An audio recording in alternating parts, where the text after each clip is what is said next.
உங்களுக்கு எப்படியோ எனக்கு இந்த ப்ரீமில்லேருந்து ஆமில் சத்தியத்தை கேட்டு உணர்ந்து வந்த உடனே எல்லாமே கிறிஸ்தவ வாழ்க்கையில் வித்தியாசமாக பார்க்க ஆரம்பிச்சிட்டேன்.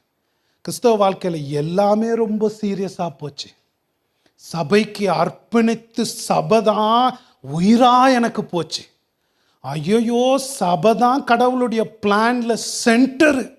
அந்த சபைக்கு உயிராக என்ன அர்ப்பணித்து இருக்கிறவங்க தான் பொழைக்க முடியும். சபை தான் சென்டர்.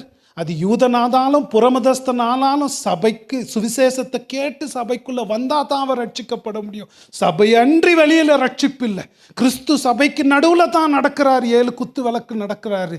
அங்கே தான் கிறிஸ்துவுடைய சபை தான் எல்லாத்த விட முக்கியமாக போச்சு எனக்கு. நாம் இல்லாம மாறினவன. 2வது, சுவிசேஷத்துக்கு உழைக்கிறதும் சுவிசேஷத்துக்கு பணி செய்கிறதும் இரவும் பகலும் சுவிசேஷத்துக்கு உழைக்கிறது தான்